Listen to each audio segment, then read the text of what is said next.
بسم اللہ الرحمن الرحیم۔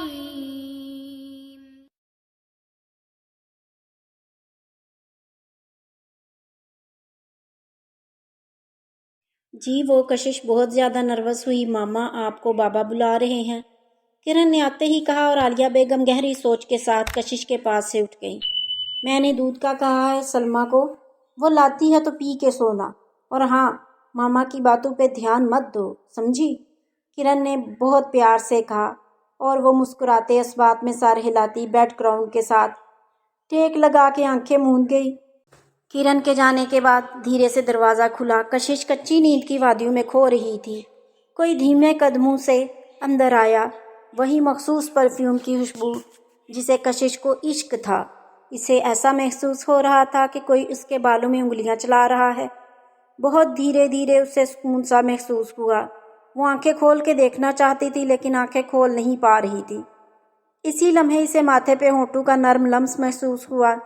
سانسوں کی تپش اس کے دل کی دھڑکن میں ارتعاش پیدا کر گئی، اور پھر وہ دور ہوتا چلا گیا۔ وہ جا چکا تھا اپنی محبت کا پرحدت لمس چھوڑ کے۔ ناشتے کی ٹیبل پہ سبھی خاموشی سے ناشتہ کرنے میں مصروف تھے۔ دادا جی نے ایک طائر نگاہ سب پہ ڈالی اور گلا کھنکار کے صاف کیا۔ مجھے آپ سب سے کچھ کہنا ہے۔ الحمدللہ داور اور کرن کا نکاح بخیر و خوبی سر انجام ہو گیا ہے۔ اب کشش کی رخصتی رہتی ہے۔ میں چاہتا ہوں اس میں دیری نہ ہو، جو فرض جتنی جلدی ادا ہو جائے اچھا ہے۔ گمبھیر لہجے میں بات مکمل کی۔ سیڑھیاں اترتی کشش کا منہ پھر سے بنا۔ اسے لگا شاید رخصتی ٹل گئی ہے، لیکن اس کی ہام خیالی ہی تھی۔ سر جھکائے وہ ٹیبل پہ آئی۔ یامین نے ایک گہری نظر اس پہ ڈالی اور واپس اپنی پلیٹ پہ جھک گیا۔ ٹھیک ہے دے دیں، کوئی بھی ڈیٹ آ جائیں گے، اٹینڈ کر لیں گے، سویرا بیگم نے سنجیدگی سے کہا۔ کیوں بھائی یامین، اس جمعے کو پھر رخصتی کنفرم کر دے، اللہ کا نام لے کے، دادا جی نے یامین سے پوچھا۔ وہ پانی کا گلاس منہ کو لگا چکا تھا۔ پانی پیتا وہ ایک نظر کشش کے چہرے پہ ڈالتا، دادا جی کی طرف مڑا۔ جیسے آپ کو مناسب لگے دادا جی۔ یامین کی فرما برداری جہاں دادا جی کو بھاتی تھی، وہیں بہت سوں کو چبھتی تھی۔ حیات بیٹا، آپ کا کیا خیال ہے؟ خاموش بیٹے سے پوچھ لیا۔ جی بابا صحیح ہے، حیات صاحب نے یامین کا کندھا تھپکتے کہا۔ کشش نے بہت حیرت اور خوشی سے یہ منظر دیکھا۔ واہ، باپ بیٹا راضی۔ دل ہی دل میں وہ ہم کلام ہوئی۔ بیٹا آپ کی طبیعت کیسی ہے؟ آج کالج نہ جاتی؟ دادا جی نے کشش سے بہت پیار سے کہا۔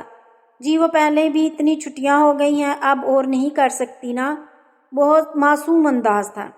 یامین تو دل ہی دل میں اس کی معصومیت پہ دنگ رہ گیا۔ پھر یکدم سے وہ دادا جی کے کان میں گھسی کچھ بولی جو صرف دادا جی ہی سن پائے۔ یامین آفس جانے کے لیے اٹھا۔ یامین پتر، کشش کو کالج چھوڑتے جانا، اس کی گاڑی خراب ہو گئی ہے، نیو لے کے دینی ہے اپنے بچے کو۔ اب تب تک یہ ڈیوٹی آپ کی۔ دادا جی نے بہت آرام سے یامین کو حیرت زدہ کیا۔ وہ جانتا تھا کشش کو اس کی گاڑی بہت پسند تھی، اس لیے اس کی گاڑی میں بیٹھنے کے بہانے ڈھونڈتی تھی۔ بنا کچھ کہے اس بات میں سر ہلاتا وہ باہر نکلا۔ تھینک یو دادا جی۔ دادا جی کے گلے میں باہیں ڈالے وہ مسکراتی دھیرے سے کہتی یامین کے پیچھے نکلی۔ اس کے ساتھ گاڑی میں بیٹھی۔ ڈرائیور نے گاڑی کو روڈ پہ ڈالا۔ گاڑی میں غیر معمولی خاموشی چھائی ہوئی تھی جو کشش کو تو بہت کھل رہی تھی۔ رات کو میرے روم میں آپ آئے تھے نا؟ بہت سہولت سے اس نے یامین کو کن اکھیوں سے دیکھتا پوچھا۔ کس نے کہا؟ یامین نے حیرت کا اظہار کیا۔ جھوٹ نہ بولے، مجھے پتا ہے وہ آپ تھے۔ کشش اس کی جانب مڑی۔ تمہارا وہم ہوگا، یامین نے سنجیدگی سے باہر دیکھتے کہا۔ بالکل بھی نہیں، میں نے آپ کی پرفیوم کی خوشبو محسوس کی تھی، وہ آپ ہی تھے۔ انگلی اٹھا کے کہتے وہ پورے یقین سے بولی۔ نہیں، تمہیں میرے پرفیوم کی خوشبو کہاں محسوس ہوئی؟ یامین اس کی جانب مڑا اور اس کی آنکھوں میں جھانکتے بولا۔ جب آپ رات کو، یامین کی تیز نظروں کا حصار وہ خود پہ محسوس کرتی سٹ پٹا گئی۔ وہ سامنے دیکھنے لگی۔ آپ نا بہت تیز ہو گئے ہیں، دانت پیستے سامنے بولی۔ جمعے کو بتاؤں گا اپنے بارے میں بہت تفصیل کے ساتھ، ڈونٹ وری۔ یامین نے مانی ہیزی سے کہتے لیپ ٹاپ آن کیا۔ کشش اس کی طرف غصے سے دیکھنے لگی جبکہ گال بلش کر رہے تھے۔ آپ کو کیا لگتا ہے رخصتی کروا کے آپ مجھ سے جیت جائیں گے؟ ہرگز نہیں، ایک بار ہونے دے رخصتی، پچھتانا نہ پڑا آپ کو تو پھر کہنا، کشش نے چیلنج کیا۔ ڈیئر وائف، کر لو جو پلان کرنا ہے، لیکن میری پلاننگ کے آگے تمہاری پلاننگ دھری کی دھری رہ جائے گی۔ یامین نے اس کی طرف مڑتے بڑے فرصت سے اسے نظروں کے راستے دل میں اتارتے کہا، بھول ہے آپ کی۔ کشش بھی آنکھیں چھوٹی کرتی اس کے پاس ہوتے بولی، یامین کچھ نہیں بھولتا، وہ بھی اس کے قریب ہوا۔ Just wait and watch. وہ مزید اس کے قریب ہوئی، دونوں کے چہرے ایک دوسرے کے بہت قریب ہو گئے۔ کچھ پل تو یوں ہی بیت گئے۔ یامین کی آنکھیں ایک الگ ہی داستان سنا رہی تھیں۔ کشش کو اپنے دل کی دھڑکن میں ہلچل محسوس سی ہوئی۔ یامین کی نظروں کی مانی ہیزی اس کی پلکوں کو بوجھل کرنے لگی۔ بہت فلرٹی ہو گئے ہیں آپ، ایک لمبا سانس لیتی کہتی وہ پیچھے ہوئی، اپنے اوپر سے کچھ دیر پہلے کا احساس ختم کرنے کے لیے۔ وہ گھوری ڈالتے بولی، بیوی سے فلرٹ نہیں ہوتا، پیار ہوتا ہے۔ وہ کشش کو مزید زچ کر رہا تھا، اس کا بلش کرنا یامین کو بہت بھا رہا تھا۔ اس کی بات پہ کشش نے گھور کے اسے دیکھا۔ گاڑی رک گئی، کالج آ چکا تھا۔ پیپرز کب ہیں؟ یامین نے سیریس انداز میں پوچھا۔ آپ سے مطلب؟ دروازہ ڈرائیور کھول چکا تھا اور باہر نکلتے یامین کا سوال سن رک کے اسے تیکھے انداز میں جواب دیتی اتری۔ یامین زیرلا مسکرایا، وہ جا چکی تھی۔ انس، یامین بہت سیریس انداز میں ڈرائیور سے مخاطب ہوا۔ جی سر، اب سے ڈیلی کشش کو کالج پک اینڈ ڈراپ کرنا ہے آپ نے؟ جی سر، اینڈ آپ کی میٹنگز؟ آفس کی دوسری گاڑی یوز کر لوں گا، لیکن کشش کے معاملے میں کوئی بھی کوتاہی نہیں ہونی چاہیے۔ یامین کی سخت آواز پہ انس نے اس بات میں سر ہلایا، ایک نظر وہاں موجود سیکیورٹی گارڈ پر ڈالی، مطمئن ہوتا اور ڈرائیور کو گاڑی آگے بڑھانے کا کہا۔ وہ اب کشش کے معاملے میں لاپرواہی نہیں کر سکتا تھا، جبکہ وہ یہ بھی جانتا تھا کہ دشمن کون ہے۔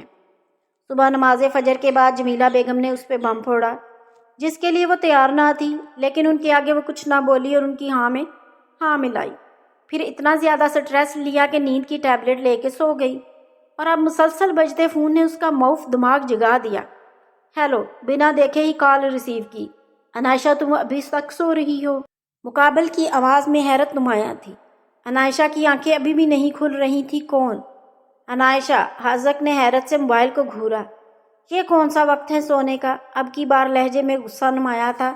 آپ کو کیا مسئلہ ہے میری نیند سے؟ وہ آواز پہچان گئی تھی، اس لیے منہ بنا کے بولی انائشہ، 15 منٹ، صرف 15 منٹ ہے تمہارے پاس، فوراً آفس پہنچو۔ آگے سے حکم نامہ جاری کر دیا، جس میں انائشہ کی پوری آنکھیں کھل گئیں۔ آپ کا دماغ درست ہے؟ میں کیوں آنے لگی آفس؟ انائشہ غصے سے اٹھ بیٹھی۔ اگر آپ کو یاد ہو تو آپ رات کو مجھے جاب سے نکال چکے ہیں۔ لہجے میں طنز تھا۔ اب میں ہی کہہ رہا ہوں 15 منٹ میں آفس پہنچو۔ حاذق نے اس کی بات اچک لی۔ ہرگز نہیں، آپ نے مجھے کیا سمجھ رکھا ہے؟ جب جی چاہا جاب پہ رکھ لیا، جب جی چاہا نکال دیا۔ میں نہیں آ رہی، سمجھے آپ؟ انائشہ بھی اسی کے انداز میں اس سے مخاطب ہوئی۔ تو ٹھیک ہے، میں خود آتا ہوں تمہیں لینے، اور میرا انداز یقیناً تمہیں پسند بھی آئے گا۔ I am coming. حاذق کی دھمکی پہ انائشہ کو گھبراہٹ ہوئی۔ ابھی رات والی بات ہی ہضم نہ ہوئی تھی کہ مزید کوئی نئی بات بناتی۔ ویٹ میں آ رہی ہوں۔ ناچار انائشہ کو مانتے ہی بنی۔ فون بند کر کے وہ شاور لینے چلی گئی۔ سارا وقت اسے حاذق پہ غصہ رہا، اور آفس پہنچ کے بھی بنا اجازت اس کے روم میں داخل ہوئی، اور وہ جو صبح سے بھرا بیٹھا تھا، چکر کے چکر لگا رہا تھا، اسے آفس میں داخل ہوتا دیکھ سخت گھوری سے نوازا۔ کیا مسئلہ ہے آپ کا؟ کیوں نہیں چین سے رہنے دیتے؟ وہ آتے ہی اس پہ چڑھ دوڑی۔ تمہیں کیا لگتا ہے جو تم نے کیا اس کے بعد تمہیں چین سے رہنے کا حق ہے؟ وہ بھی اسی کے انداز میں بولتا اس کی طرف بڑھا۔ میں نے کچھ نہیں کیا، سمجھے آپ؟ وہ دانت پیستے ہوئے بولی۔ تم نے کیا کیا ہے یہ تم مجھ سے بہتر جانتی ہو، تمسخرانہ انداز میں کہا۔ میرے ساتھ فضول بحث نہ کریں، اور بتائیں کیوں بلایا ہے مجھے؟ انائشہ نے ٹائم دیکھتے کہا۔ بہت جلدی ہے جانے کی؟ حاذق نے طنز کیا۔ ہاں ہے تو، انائشہ تڑخ کے بولی۔ تو میری بات بھی ایک کان کھول کے سن لو۔ غصے سے اس کے بازو کو جکڑا۔ آج ہی ماما سے بول دو کہ تم یہ شادی نہیں کرو گی، حاذق نے اس کی آنکھوں میں جھانکتے ہوئے کہا۔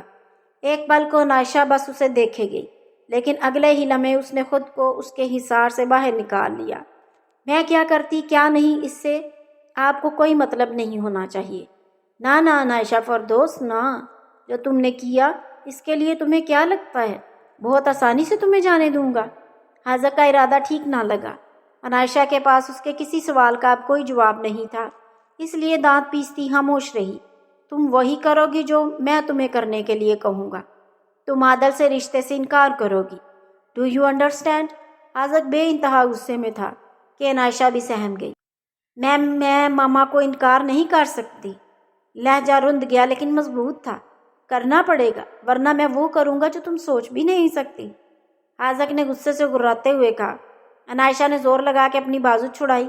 آپ کو جو کرنا ہے کر لو، میں ماما کو ناراض نہیں کر سکتی۔ اور آپ کس حق سے مجھے روک رہے ہیں؟ عنائشہ نے آنسو روکتے کہا۔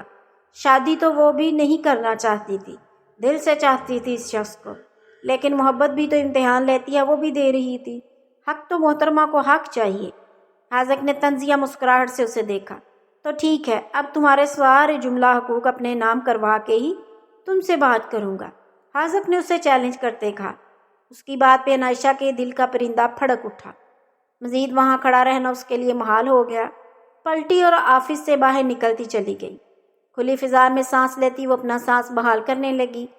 حاذق جتنے دکھ دینے ہیں دے لے، جتنی تکلیفیں دینی ہیں دے لے۔ جس دن آپ کو حقیقت کا پتہ چلے گا نا، اس دن آپ بہت پچھتائیں گے۔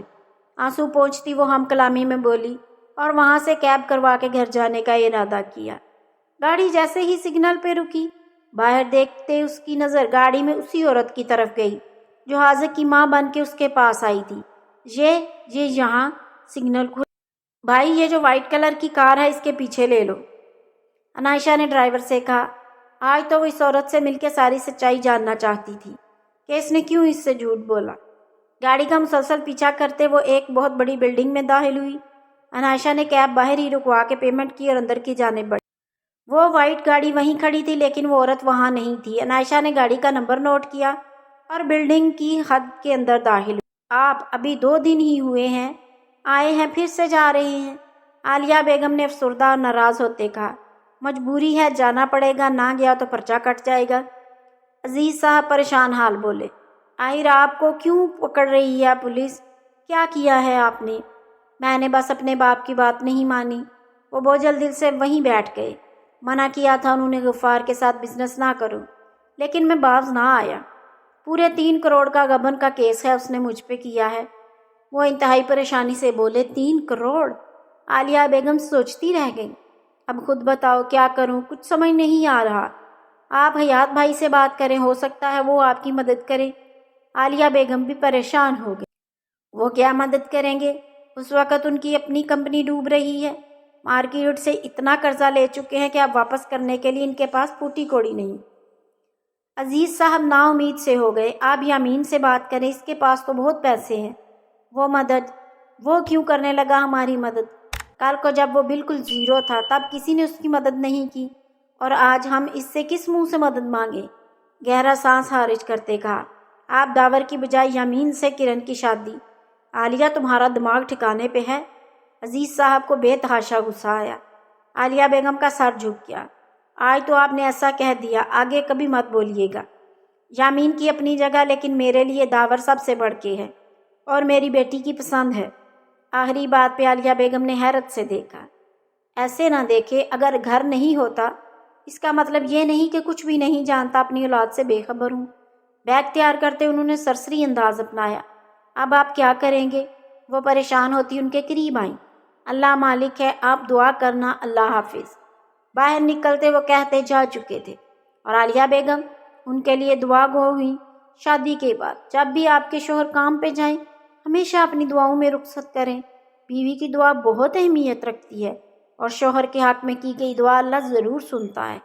جزاک اللہ۔ کالج سے فارغ ہوتی وہاں سے نکلی تو سامنے یامین کی گاڑی دیکھ اس کا دل دھڑکا۔ صبح کی کہی ہوئی باتوں کی باز گشت ہوئی۔ بیوی سے فلرٹ نہیں ہوتا، پیار ہوتا ہے۔ تو آخر پیار کی ابتدا ہو ہی گئی مسٹر بنیامین ہسبینڈ، لیکن ہماری تو ابتدا ہی عشق سے ہوئی ہے۔ لبو نے ایک دل فریب مسکراہٹ کو چھوا، اور وہ گاڑی میں بڑی شان بے نیازی سے براجمان ہوئی۔ اور وہیں قریب ہی ایک گاڑی میں کوئی حسد اور جلن سے جل بھن گیا اور زور سے ہاتھ اسٹیئرنگ پہ مارا۔ آج یامین اور حاذق دونوں ہی سارا دن بزی رہے۔ یکے بعد دیگرے فنکشنز نے ان کو تھکا ڈالا۔ اوپر سے ریسٹورینٹ میں رش بھی بے حساب تھا۔ کیا ہوا؟ کس کا فون تھا؟ یامین نے حاذق سے پوچھا۔ جلیل کا تھا، مدیحہ کا پیچھا کر رہا ہے، لاسٹ ٹائم ایک بلڈنگ میں جاتے دیکھا لیکن پھر غائب ہو گئی۔ خیر کب تک بھاگے گی، پکڑے جائے گی اور ایک دن اس کی زندگی کا آخری دن ہو، حاذق نے تیش سے کہا۔ یامین خاموش رہا۔ فون پہ کشش کی ڈیٹیلز نہیں، وہ وقت پہ گھر پہنچ چکی تھی اور اب وہ بھی گھر جانے کے لیے اٹھا۔ ٹھیک ہے حاذق، میں چلتا ہوں، تم بھی کام ختم کر کے نکلو، میں دوسری برانچ سے ہوتا ہوا جاؤں گا، آج وہاں بھی کام کافی تھا، حاذق نے دھیرے سے کہا تو یامین اس بات میں سر ہلاتا وہاں سے نکلا۔ تبھی موبائل پہ کال آئی، عنائشہ کا نمبر دیکھ وہ تھوڑا حیران ہوا۔ کال پک کی، حاذق پلیز ہیلپ می۔ وہ بہت گھبرائی ہوئی تھی۔ حاذق فوراً اپنی جگہ سے کھڑا ہوا۔ کہاں ہو تم؟ لہجے میں پریشانی تھی۔ نہیں پتا، یہ کوئی بہت بڑی بلڈنگ ہے، میں یہاں چھپی ہوئی ہوں، پلیز مدد کرو۔ وہ دھیمی آواز میں بول رہی تھی لیکن رو بھی رہی تھی۔ تم گھبراؤ نہیں، میں آتا ہوں، بلڈنگ کہاں ہے؟ کوئی نام، ایڈریس؟ باہر گاڑی کی طرف جاتا وہ ساتھ یہ بڑے پلازے کے سامنے ہے، انڈر کنسٹرکشن ہے، مجھے زیادہ نہیں پتا، پلیز ہیلو۔ بیٹری اینڈ ہو گئی تھی۔ عنائشہ وہیں ایک طرف چھپ کے بیٹھی تھی۔ کہاں وہ اس عورت کا پیچھا کرتی یہاں تک آئی تھی اور اب خود پھنس گئی تھی۔ جو اسے یہاں آ کے پتا چلا وہ بہت زیادہ ڈری ہوئی تھی۔ یہ لوگ بہت خطرناک ہے۔ حاذق راستے میں تھا، وہ جان گیا تھا وہ کون سی بلڈنگ کی بات کر رہی تھی۔ وہ ایک لمحہ بھی بنا ضائع کیے عنائشہ تک پہنچنا چاہتا تھا۔ دوسری طرف یامین گھر پہنچ چکا تھا اور گھر والے پریشان تھے کیونکہ حیات صاحب غائب تھے۔ کوئی نہیں جانتا کہ وہ اچانک کہاں چلے گئے۔ رابطہ بھی ختم ہو گیا تھا۔ یامین انہی قدموں پہ میر ویلا سے باہر نکلا۔ وہ جو کوئی بھی تھا ان پہ گھیرا تنگ کیا ہوا تھا۔ یامین کو اس سے ایک قدم آگے چلنا تھا، تبھی وہ اس کو ہرا سکتا تھا۔